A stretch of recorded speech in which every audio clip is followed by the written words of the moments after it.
بسم الله الرحمن الرحيم.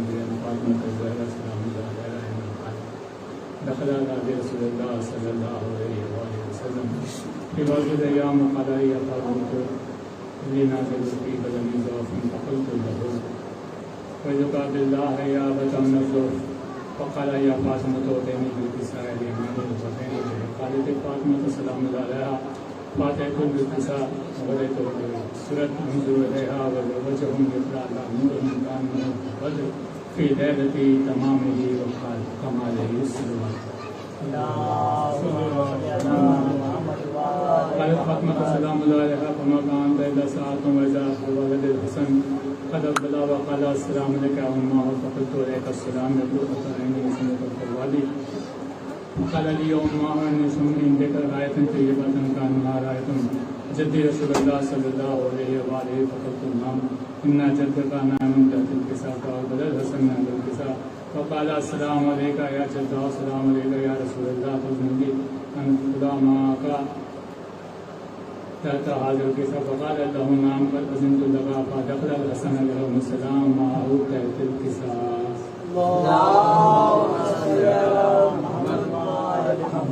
حضرت فاطمة السلام الله عليها فمكان إلى ساعة وإذا بوالد الحسين عليه السلام قد أقبل وقال السلام عليك يا أمه فقلت عليك السلام يقول أتيني وسمعت فوالد فقال يا أمه إني سمعت إنك راية طيبة كأنها راية جد رسول الله صلى الله عليه وآله فقلت نعم إن جدك وأخاك نائمان تحت هذا الكساء فضمن حسين عليه السلام عند الكساء وقال السلام عليك يا جد والسلام عليك يا مختار الله أتأذن لي أن أكون معكم تحت هذا الكساء فقال له نعم قد أذنت لك يا حسين فدخل معهم الحسين تحت الكساء.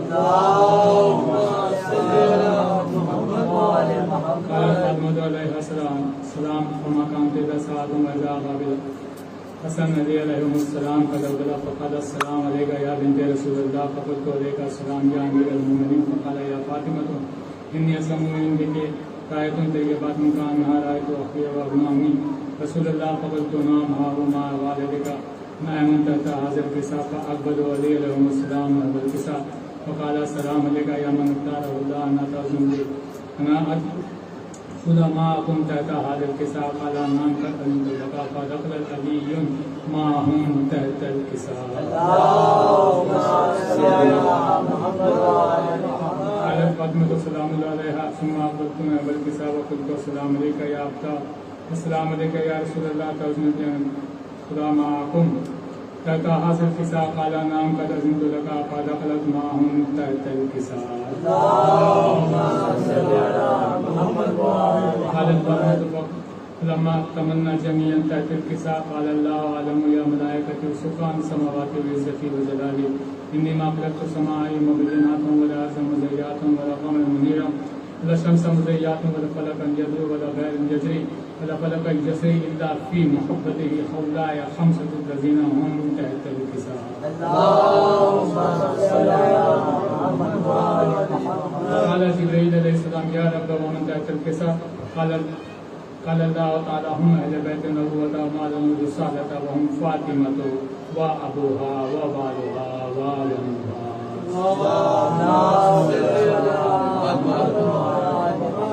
قال جبريل يا رب أتأذنني أحببت لا أقوم معهم ثالثا فقال الله تعالى نعم قد أذنت لك فهبط من جبريل وأقبل نحو الكساء وقال السلام عليك يا رسول الله السلام عليك من اختاره الله إن الله عز وجل يقرئ السلام ويخصك بالتحية والإكرام ويقول لك فعزتي وجلالي إني ما خلقت السماء مبينات ولا أرض مضيّات ولا قمرا منيرا ولا شمسا مزيّات ولا فلكا يدعو ولا بحرا يجري ولا فلكا يسري إلا لجعلكم ومحبتكم وقد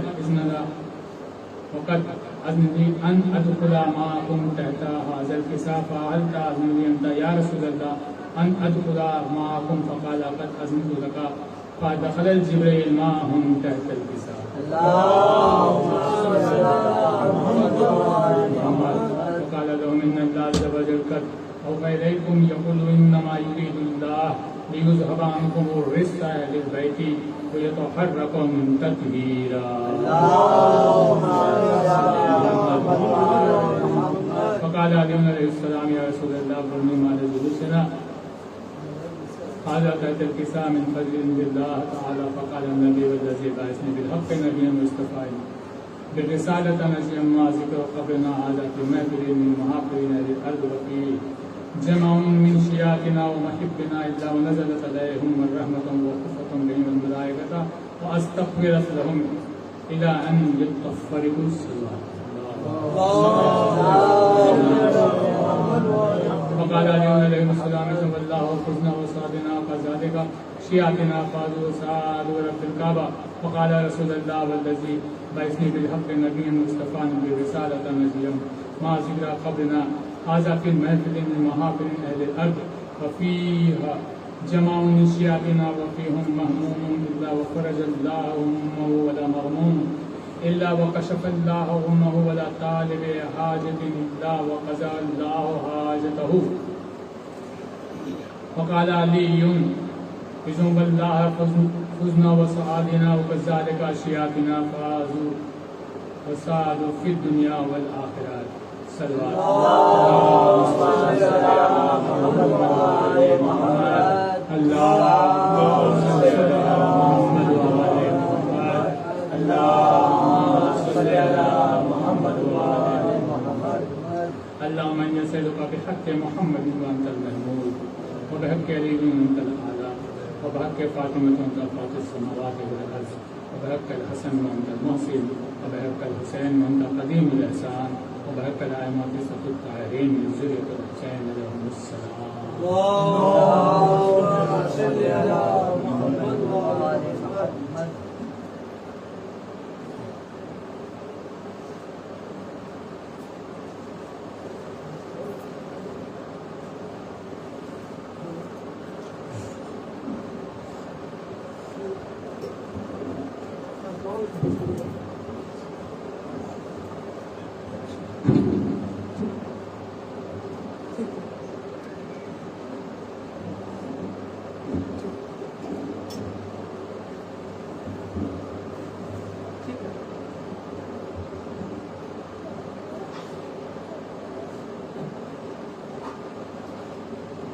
نعرے سلمان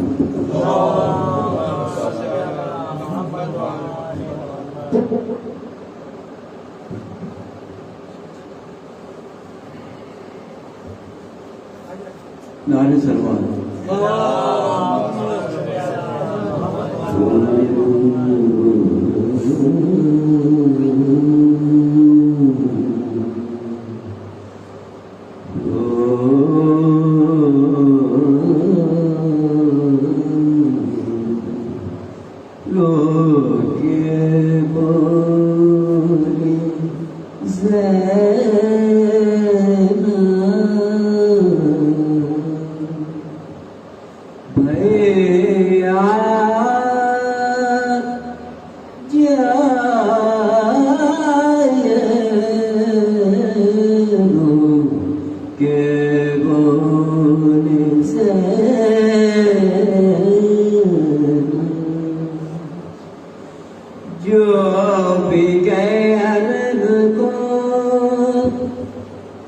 واپس نہیں آیا،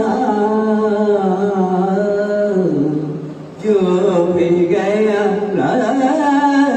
کو واپس نہیں آیا،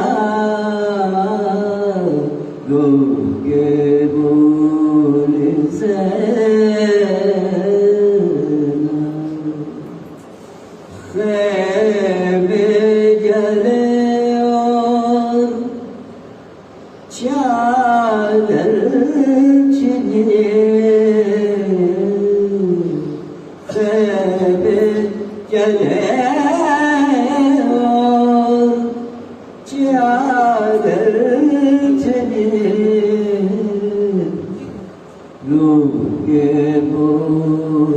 سے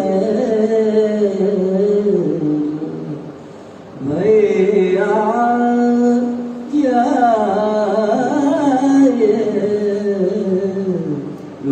کے بول سے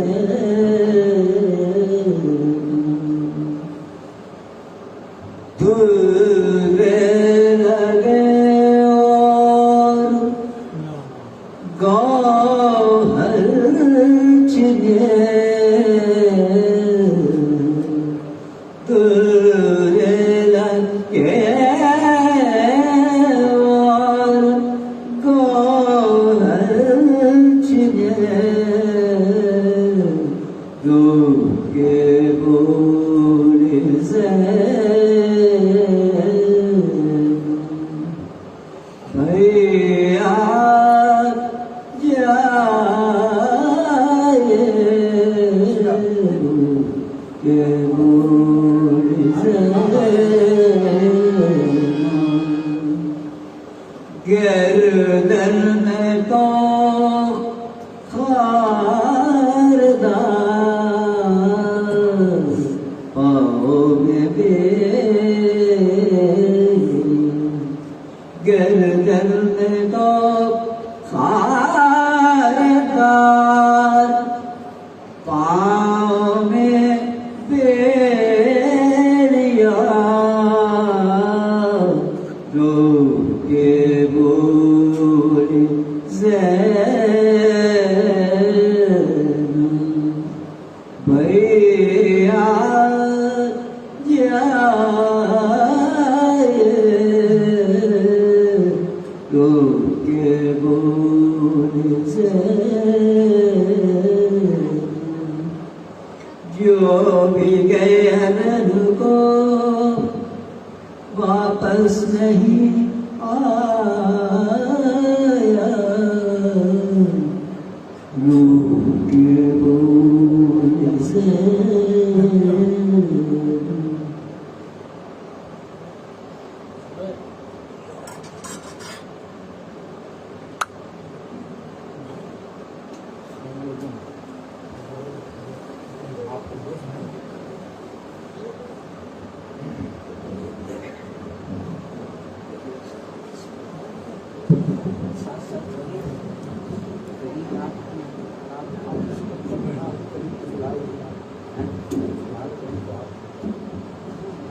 اللهم من قرأ الفاتحة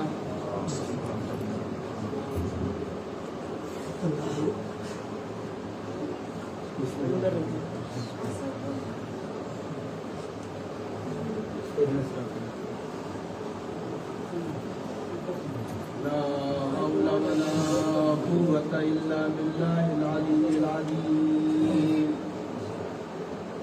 أعوذ بالله من الشيطان اللعين الرجيم بسم الله الرحمن الرحيم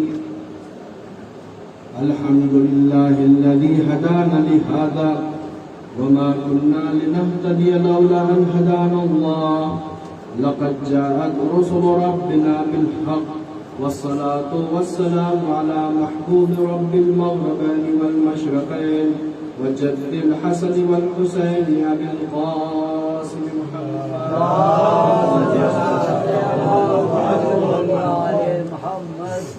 وعلى أهل بيته الطيبين الطاهرين ولعنة الله على أعدائهم أجمعين من يومنا هذا إلى قيام يوم الدين. قال الله تعالى في القرآن المجيد بسم الله الرحمن الرحيم قل لا أسألكم عليه أجرا إلا المودة في القربى صلوات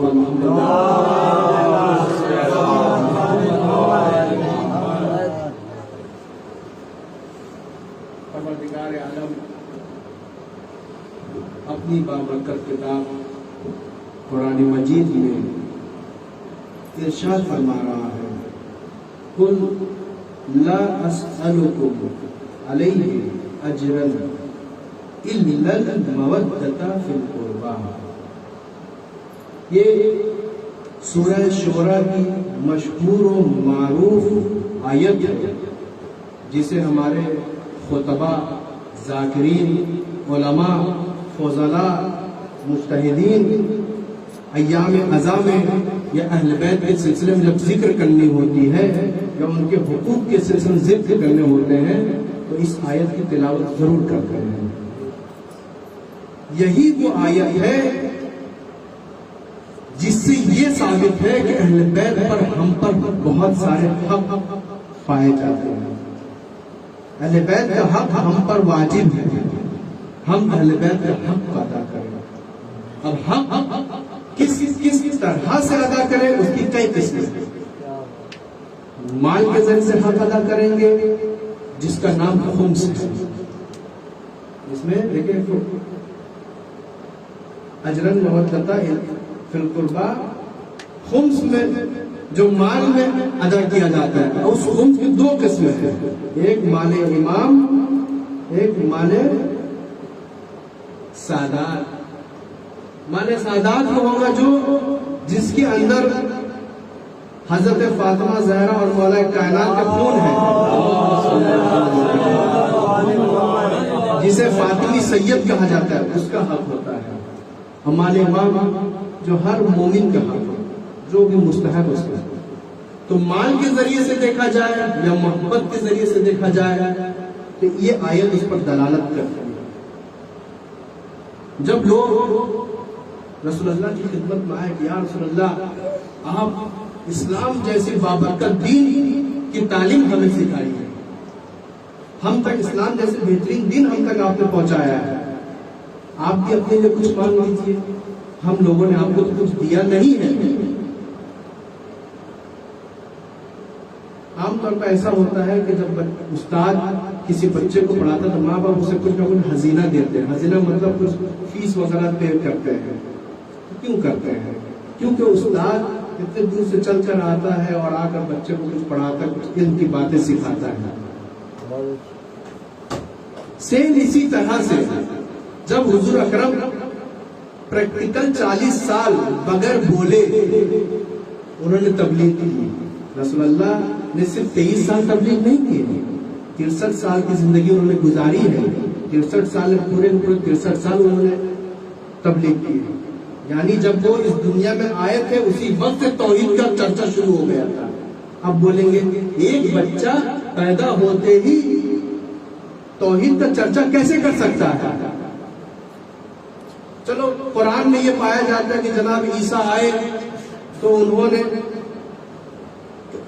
کہنے لگے کہ میں اللہ کا بندہ ہوں اور اللہ نے مجھے توریت کتاب نازل کی ہے، انجیل نازل کی ہے مجھ پر، میں اللہ کا نبی ہوں.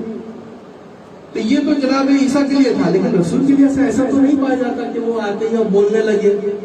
تو پھر رسول پیدا ہوتے ہی توحید کا چرچا کیسے کر دیے؟ آپ کو نہیں معلوم. جب رسول اس دنیا میں آئے تو فاران میں جتنے بھی بت تھے وہ سب کے سب گر گئے تھے. ایران میں ایک بہت بڑا کلیسا یا مندر یا عبادت خانہ، کچھ بھی کہہ دیجیے آپ، عبادت خانہ کہنا زیادہ آسان ہے. وہاں پہ آپ لوگ جانتے ہیں کہ ایران کی زمین میں آگ گیس کا ماترا زیادہ ہے، وہاں گیس زیادہ پیدا ہے. تو وہاں پہ ایک ایسا ہی سسٹم تھا جہاں پہ گیس اینی ٹائم گیس نکلتا رہتا تھا، اس میں آگ نہیں تو ہمیشہ آگ جلتی، چاہے آندھی آئے طوفان آئے کبھی خاموش نہیں. اور وہ اس طرح سے وہ آگ کی لو نہیں تھی بلکہ بہت بڑی تھا، بہت زیادہ بڑا تھا. اگر اس پر سے کوئی نزدیک سے پرندہ یا انسان گزر جائے تو وہ بھی جھلس جاتا. پرندہ تو ہمارے کباب کے ٹکڑے میں تقسیم ہو جاتے. تو لوگ اس کو دیکھنے لگے یہ آگ ایسی آگ ہے جسے آندھی یا طوفان یا بارش بجھا نہیں سکتی. کتنا پاورفل ہے. جو قدرت رکھتا ہے وہ خدا ہوتا ہے. تو لہذا لوگوں نے اسے خدا مان لیا، لوگوں نے اسے خدا مان لیا. یہ خاموش کب ہوئی ہے آگ؟ 17 ربیع الاول کو خاموش ہوئی. جیسے ہی حضور اکرم اس دنیا میں تشریف لائے حالت سجدہ میں گئے. جتنے بھی آئمہ ہیں دیکھیں آپ کو بتا دوں، جتنے بھی ہمارے آئمہ ہیں جب اس دنیا میں تشریف لائے سب سے پہلے انہوں نے حرکت جو کی اس سے پہلے سجدہ کیا. انہوں نے سب سے پہلے سجدہ میں گئے. یا رسول اکرم کا سجدے میں جانا تھا، وہاں فاران کے جتنے بھی بت تھے سب کے سب گر گئے. نعرہ رسالت، یا رسول اللہ، نعرہ رسالت. یا رسول اللہ. آتش کدا کے آگ خاموش ہو گئے. ساوا کے دریا کی جسے لوگ عبادت کرتے تھے اس دریا کو بھی پوچھتے تھے وہ خوش ہو. آج بھی ساوا میں جا کر دیکھیے کم اور تہران کے درمیان کا ایریا ہے, 100 کلومیٹر ہے تہران اور کم کے درمیان. وہاں پہ ایک جگہ ہے جہاں سے اور 40 کلومیٹر کے فاصلے میں ساوا جسے کہا جاتا ہے. وہاں کا دریا بہت کہا جاتا تھا, کہنے والے کہتے ہیں کہ یہ دریا میں اتنا زیادہ پانی ہے کہ قیامت تک کبھی خشک نہیں ہوگی, کبھی خشک نہیں ہوگی. لہٰذا یہ بہت ہی پاورفل ہے, اس کی عبادت کی جائے. لوگ اسے بھی عبادت کرتے تھے, دریا کو عبادت کرتے تھے, اسے پوچھتے تھے کیا ہوا. آج جا کر دیکھیں ساوا میں کسی طرح کے پانی کا قطرہ تک نہیں ہے. پانی ہے تو پہاڑ سے چشمہ جو آتا ہے وہ پانی ہے, ورنہ دریا کا کوئی وجود نہیں ہے. تو یہ کیا ہوا. تو اس طرح سے جب حضور اکرم دنیا میں آتے ہی توحید کا چرچا کر دیں کہ اب میں آ گیا ہوں خدا کے توحید کو بتانے والا, تو لہٰذا کوئی توحید کے خلاف والے کام اب نہیں چلنے والے. ابھی رسول کچھ کہہ نہیں رہے ہیں قولوا لا الہ الا اللہ تفلحوا, لا الہ الا اللہ پڑھو کہ فلاح پا جاؤ. رسول اللہ کچھ نہیں کہہ رہے ہیں, لیکن پھر بھی بدھ گر رہے ہیں, آگ خاموش ہو رہے ہیں, دریا خوش ہو رہی ہے, یہ سب کچھ ہو رہا ہے. پھر 40 سال انہوں نے صرف عبادت کرتے ہیں, لوگوں کے درمیان اپنے اخلاق کو بیان کیا, امانتداری کو دکھایا, سچائی کو دکھایا, صداقت کو دکھایا. اس طرح سے جو دشمن ہوتے تھے وہ بھی رسول اللہ کو مانتے نہیں. اس سے زیادہ بڑا سچا امین کوئی نہیں ہے. حد یہ کہ جب آپس میں لڑائی ہو جاتی تھی کس سے فیصلہ کسے بلایا جائے. قضاوت میں زمان قاضی بھی ہوا کرتے تھے, لیکن لوگ کیا کہ مکہ کے لوگ نہیں محمد کو بلاؤ, کہ وہ کبھی بھی ایسا نہیں کر سکتے میرا قبیلہ والا ہے لہٰذا اس کے حق میں فیصلہ کر دو. ایسا محمد نہیں کرتے. لہٰذا دشمن بھی ہوتے تھے تو بھی رسول اللہ کو بلاتے تھے کہ آپ فیصلہ کیجیے. تو یہ ساری چیزیں جو ہے کیوں ہے, اس لیے کہ رسول اللہ نے توحید کو پھیلایا ہے, توحید کو اچھے طریقے سے بتایا ہے. اتمام حجت صرف توحید نہیں بلکہ اپنے رسالت کو بھی منوایا ہے, امامت کو بھی منوایا ہے. ایک لفظ ہے ولایت. ولایت کئی طرح کی ہوتی ہے, ایک ولایت خدا, ایک ولایت رسول, ایک ولایت ائمہ, اور ایک ولایت جو ہوتی ولایت والدین یعنی ولایت اجداد. 4 طرح کی. اور ایک ولایت ہے ولایت علماء, یا ہر اس کی ولایت جس کی امر آپ پر لاگو ہو سکے. مثلا ولایت حکومت وہ ہندوستان میں لاگو نہیں ہے, لیکن پھر بھی ایک حد تک ہم پر لاگو ہے. تو 3 ولایت جو بہت ہی اہمیت کے حامل ہیں. ایک ولایت خدا, دوسرے ولایت رسول, تیسرے ولایت ائمہ. یہ آیت جو سورہ شورى کی آیت ہے قل لا اسألكم علیہ اجرا الا المودۃ فی القربى, جب مکہ کے لوگ سب کے سب جمع ہوئے کہ آپ نے ہمیں دین سکھایا ہے, آپ نے ہمیں بت پرستی سے بچایا ہے, آپ نے ہمیں کفر و شرک سے بچایا ہے, اندھیرے سے اجالے کی طرف آپ لائے ہیں. آپ نے ہم لوگ جاہلیت کے زمانے میں زندگی گزار رہے تھے, تمیز نہیں رکھتے تھے کہ کون سا پانی پیے کون سا پانی چھوڑے, گندے پانی کو پی جایا کرتے تھے, بولنے کی صحیح سے تمیز نہیں تھی ہمارے درمیان, ماں بہن میں صحیح سے تمیز نہیں تھی, بڑے بزرگوں میں اور بچوں کے درمیان کیا آداب ہو رہے ہیں ہمیں نہیں معلوم ہے. آپ نے ہمیں ہر چیز سکھایا ہے. تو لہٰذا یا رسول اللہ اگر آپ کی کوئی خواہش ہے تو ضرور بتائیں, ہم اسے پورا کریں گے.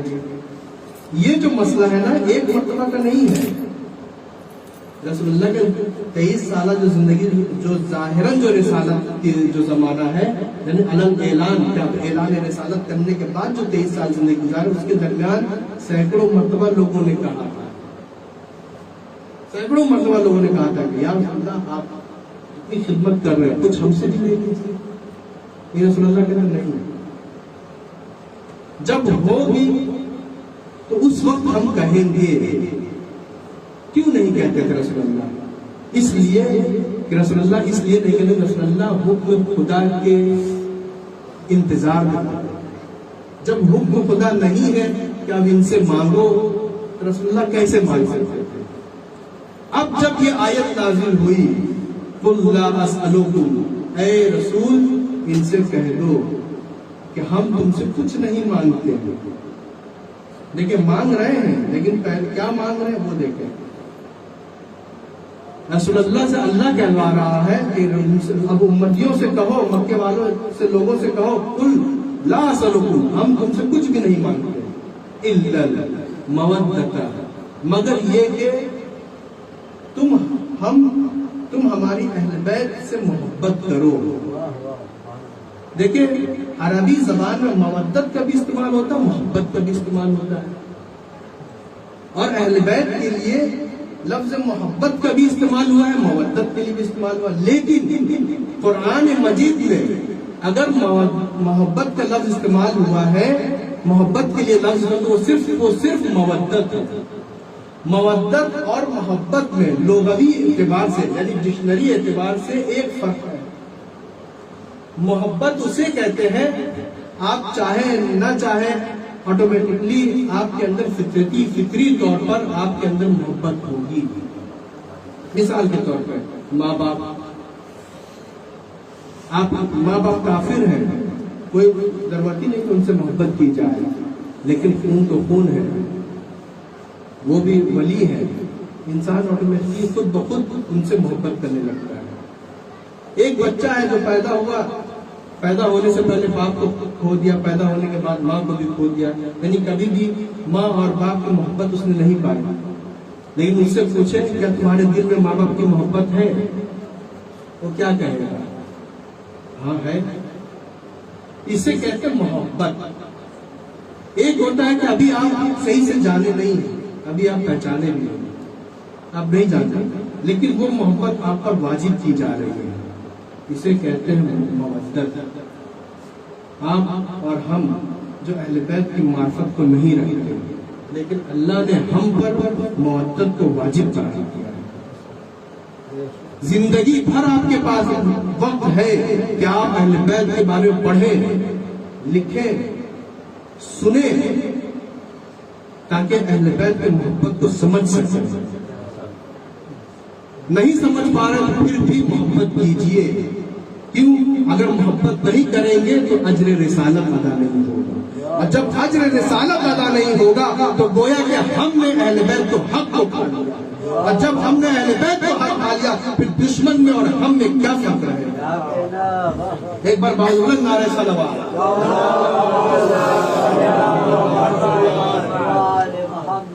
تو لہذا ہم پر واجب ہے اہل بیت سے محبت کریں. یہ محبت فطری بھی ہے اور خدا کی طرف سے واجب کردہ محبت بھی ہے. اہل بیت نے آپ سے پیسے روپے نہیں مانگا کہ تم مجھے دو، جو ہے خمس کا احکام ہے وہ ایک الگ مسئلہ ہے، لیکن اس کے علاوہ جو آپ سے ہر وقت مانگا، خمس سال میں ایک مرتبہ ہوتا ہے، لیکن مودت ہر گھنٹہ ہے، ہر روز، ہر ہفتہ ہے، ہر منٹ ہے، ہر سیکنڈ ہے، ہر نفس ہے. میں کس طرح سے وقت کو معین کروں؟ جب تک آپ کے جان میں جان ہے، آپ کے جسم میں روح ہے، آپ کے اوپر واجب ہے کہ آپ اہل بیت سے مودت کریں. ایک لمحہ بھی آپ نے اہل بیت سے مودت کو فراموش کیا، یعنی آپ اس آیت کے مزداد سے ہٹ گئے. یعنی خدا جو کہہ رہا ہے کہ میرے اہل بیت سے، رسول کے اہل بیت سے مودت کرو، اس آیت سے منحرف ہو گئے. تو لہذا یہ آیت کب تک ہے قرآن مجید میں؟ قرآن مجید میں یہ آیت کب تک ہے؟ قیامت تک ہے. تو اب ہم تو قیامت تک رہیں یا نہ رہیں، لیکن جب تک ہمارے جسم میں جان ہے تب تک یہ آیت کے لحاظ رکھنا ضروری ہے. یعنی آخری نفس تک ہم اہل بیت سے محبت کریں گے. اور ایسا نہیں کہ ہم صرف اہل بیت سے محبت، اہل بیت بھی ہم سے محبت کرتے ہیں. ہم اور آپ اپنے بچوں سے کیا محبت کریں گے جتنا اہل بیت ہم سے محبت کرتے ہیں. ہو سکتا ہے بہت سارے مقامات پر ہم اپنے بچوں سے محبت نہیں کرتے، ناراض ہو جاتے، ایک دم سختی کے ساتھ ناراض ہو جاتے اور اسے آگ کر دیتے. آگ کا مطلب رشتہ منقطع، چھوڑ دینا، میراث سے نکال دینا، ہر طرح سے. پھر اسی طرح سے انتقال کر جاتے ہیں کہ بچے کو معاف تک نہیں کرتے. اور خدا کے بارگاہ میں شکایت ملا. لیکن اہل بیت ایسا نہیں ہے. 1,24,000 انبیاء اس دنیا میں آئے ہیں. آپ اٹھا کر دیکھ لیجیے تاریخ انبیاء پڑھ لیجیے, قصص انبیاء پڑھ لیجیے, تاریخ اسلام پڑھ لیجیے, 1400 سالہ ہسٹری پڑھ کر دیکھ لیجیے. جتنے بھی نبی آئے ہیں تقریباً سبوں نے اپنے امت کے لیے, وہ امت جو گمراہ ہو چکی ہے, اس کے لیے بد دعا ضرور کی ہوگی. اٹھا کر دیکھ لیجیے, چاہے آدم ہو یا نوح ہو یا سیش ہو یا ابراہیم ہو یا اسماعیل ہو یا اسحاق ہو یا یوسف ہو یا الیسع ہو یا موسیٰ ہو یا عیسیٰ ہو یا اس کے نائبین ہو یا اس کے انصار ہو یا ان کے حواریون ہے, سبوں نے اپنے امتیوں کے لیے بد دعا کی جو لوگ گمراہ ہو گئے. لیکن اسلام میں جو 1400 سالہ ہسٹری تاریخ اسلام, اس کا بتا دیجیے کہ رسول نے یا اہل بیت نے اپنے امت کے لیے بد دعا کی.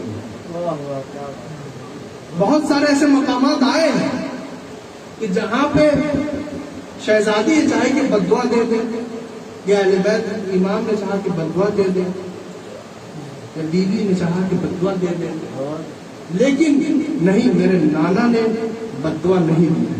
وہ رحمتاً للعالمین, وہ لوگوں پر سے ان کے مصیبتوں کو ختم کرنے کے لیے آئے ہیں. ہم اس پر اور مصیبت ڈالیں, ظلم کو برداشت کیا لیکن بد دعا نہیں کی. تو دیکھیں یہ ہے, ماں باپ ناراض بھی ہو جاتے ہیں, مارتے بھی پیٹتے ہیں, بد دعا بھی دے دیتے ہیں, اور باتیں پھر راضی ہو جائے. لیکن اہل بیت نے کبھی بھی ایسا نہیں کیا. اہل بیت ہم سے بہت زیادہ پیار کرتے ہیں, تو ہمیں بھی ویسے ہی اہل بیت سے پیار کرنے کی ضرورت ہے. ہمیں بھی ویسے کہ ہم بھی ویسے ہی عاشق حسین بنے. یہ جو ایام عزا ہے, اس میں ہمیں اپنے مودت کا اظہار کرنے کی ضرورت ہے. مودت کو اظہار کرنے کی ضرورت ہے. کس طرح سے کریں گے ہم اظہار؟ یہاں پہ اب جو آئے ہیں غم کے ذریعے سے اظہار کریں گے کہ آقا حسین آج آپ پر مصیبت ہے, ہم بھی غمگین ہیں. یہ کرنے کی ضرورت ہے اور یہ ہم پر واجب ہے. میں یہ نہیں کہوں گا کہ اس طرح سے فرش عزا بچھانا واجب ہے یا مجلس کو برپا کرنا, لیکن غم منانا تو واجب ہے. غم منانا, اب چاہے وہ اکیلے ہی میں آپ کے دل کے اندر ہی کیا ہو, اس دل کے اندر غم ہونا لگتا. ایک ہوتا ہے عزاداری کئی طرح کے ہوتے ہیں. ایک ہوتا ہے کہ عزاداری کر رہے ہیں, خوب پیسہ بھی خرچ کیا جا رہا ہے, خوب مجلسوں میں شرکت بھی کی جا رہی ہے, لیکن دل میں غم نہیں ہے. دل میں غم نہیں ہے تو عزاداری کریں. ظاہراً عزاداری ہے, حسین کی محبت ہے. اگر کسی صورت میں کوئی کسی بھی مرحلے میں اگر وہ خلوص پیدا ہو جائے اسے قبول بھی کر دیا جائے. لیکن جب دل میں غم ہے اور وہ مجلس میں بھی نہیں جا رہا ہے, 1 روپیہ خرچہ بھی نہیں کر پا رہا ہے, تو اس کی عزاداری قبول ہے. تو ہمیں اصل دل سے محبت کرنا ہے, دل سے مودت کا اظہار کرنا ہے. آج 1 محرم الحرام, یہ مہینہ سال کا اولین مہینہ میں سے ہے.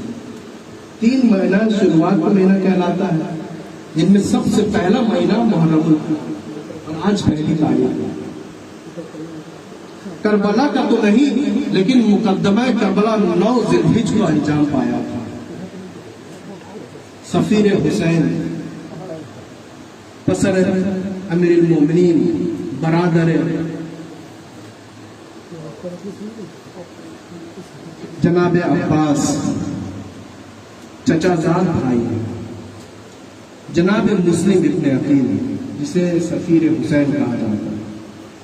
یہ ایک ایسی شخصیت ہے جو سب سے پہلے مکمل شبیہ پیغمبر ہے.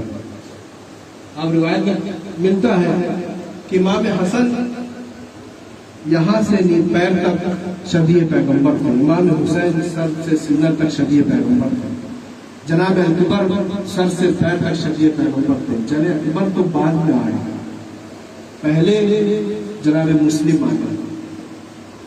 جناب مسلم کے بارے میں ملتا ہے کہ وہ چٹنی پیغمبر سر سے لے کر پیر، صرف جسمانی حساب سے نہیں بلکہ وہ اپنے عمل کے ذریعے سے بھی شفیع پیغمبر تھے. جس طرح سے رسول کے اندر بردباری اسی طرح سے مسلم کے اندر بردباری، جس طرح سے رسول کے اندر صداقت اسی طرح سے جناب مسلم کے اندر صداقت. یہی وجہ ہے جناب امام حسین نے کئی جگہوں میں اپنے سفیر کو بھیجا ہے، لیکن صرف کوفہ میں جناب مسلم ہی کو کیوں بھیجا؟ اور بھی سفیر تھے جسے بصرہ کی طرف بھیجا گیا، وہ بھی شہید ہوئے، لیکن کوفہ میں جناب مسلم کو بصرہ میں بھیج دیتے. سب سے زیادہ سخت ماحول جو تھا وہ کوفہ کا تھا. وہاں پہ اس زمانے میں لوگ ابھی جہاں دیکھتے خطرہ نہیں ہے تو سب کے سب شیعہ بن جاتے تھے، جہاں خطرہ آتی فوراً کے فوراً ڈر کے واپس، یعنی یزیدی شیعہ بن جاتے تھے، ماویائی شیعہ بن جاتے تھے، اموی شیعہ بن جاتے تھے. یہ مسئلہ ہے، یہ بہت ہی سخت مرحلہ ہے. ایک وقت ابھی آپ کے ساتھ 18,000 لوگ آپ کے ہاتھ میں آئے بیعت کرے کہ ہم آپ کا ساتھ دینے والے ہیں، اور پھر نماز پڑھنے کے بعد دیکھ رہے ہیں 18,000 میں صرف 8 لوگ بچے ہیں. آپ کے دل میں کیا گزرے؟ ویلکم تو اس طرح سے ہوا کہ 18,000 لوگ مسجد میں آ کے بیعت کر رہے ہیں. اور جب مغرب کی نماز عشاء کی نماز ہم نے پڑھی تو اب دیکھ رہے صرف 4 سے 8 لوگ ہیں. تو بتائیں اس وقت سفیر کے اوپر کیا ہوا؟ یہ جناب مسلم کا دل تھا. جس طرح سے رسول اکرم اسلام کی تبلیغ میں اکیلے پڑ جاتے تھے، کوئی پتھر برسا رہا ہے، کوئی راستے میں کانٹے بچھا رہا ہے، کوئی جسم میں کوڑے کرکٹ پھینک رہا ہے، سیم وہی فیلنگ جناب مسلم کی ہوئی. یہ تنہائی جو جناب مسلم کی تھی پتھر برسانے سے زیادہ. جناب مسلم مغرب کی نماز پڑھا رہے، مغربین کی پڑھا رہے ہیں، 18 صف مسجد کوفہ میں بچھی، 18 صف، اور ایک صف 1,000 کا تھا، یعنی ایک لائن میں 1,000 لوگ نماز پڑھ رہے ہیں. اس طرح سے 18 لائنیں تھیں تو 18,000. یہ جو معتبر روایت ہے حساب سے، ورنہ دیگر روایت میں اگر دیکھا جائے تو 24,000 مسجد کے باہر میں بھی لوگ نماز جماعت قائم کیا تھا کنٹینیو. صرف مسجد کے اندر کا جو بتا رہا ہوں یہ 18,000. اور بتائیں 18,000 میں اگر صرف 8 لوگ بچ جائے نماز ختم ہوتے ہوئے تو دل پر کیا گزرے؟ یہ احساس جو تنہائی جناب مسلم نے محسوس کیا. بہرحال انہوں نے دیکھا کہ اب تم لوگ کیوں بچے ہو، تم بھی چلے جاؤ. انہوں نے کہا چونکہ سامنے تو کہہ نہیں سکتے کہ مولا ٹھیک ہے ہم بھی چلے جاتے ہیں. جب مولا مسجد کوفہ سے نکلے اور کوفہ کی گلیوں میں گھوم رہے ہیں، ایک شخص منہ چوراتے کنارہ کشی اختیار، پھر دوسری گلی آئی، دوسرا شخص کنارہ کشی، تیسری گلی تیسرا شخص. اس طرح سے لوگ موقع بے موقع اپنے اپنا راستہ لے لیا، کیونکہ ابن زیاد آ گیا تھا کوفہ. ابن زیاد نے کہا کہ جو کوئی بھی مسلم کی خبر دے گا وہ سب اتنا 1000 دینار دے گا، سونے کے سکے لٹوائے، اور پھر کہا کہ فلاں فلاں عہدہ بھی دے گے. بہرحال یہ ساری وجہ تھی.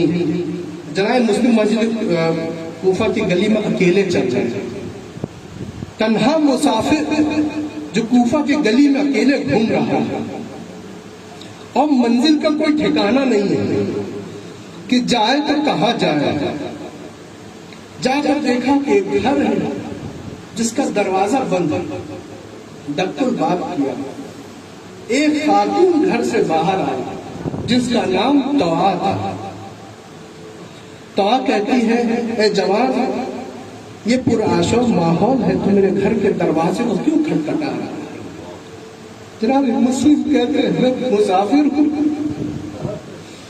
میں پیاسا ہوں، کیا ایک گلاس پانی مل سکتا ہے؟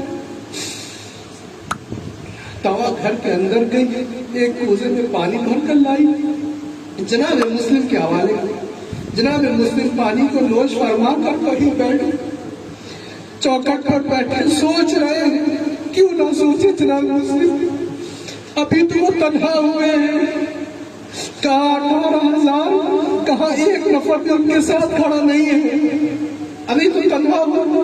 یہی سوچ رہے تھے. جناب طوا کہتی ہے اے نوجوان تو پانی پی چکا ہے, اب اپنے منزل کو چل, اپنے منزل کی طرف راستہ پکڑ لے.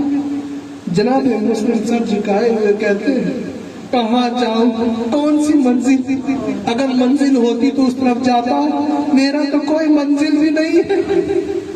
طوا کہتے لگتا تو مسافر ہے, تو کون ہے. ابھی جناب مسلم کچھ کہتے نہیں. کہتے اچھا تو کہہ رہی تھی کہ کوفے کے حالات سازگار نہیں ہے, پرآشوب ماحول, ایسا کیوں.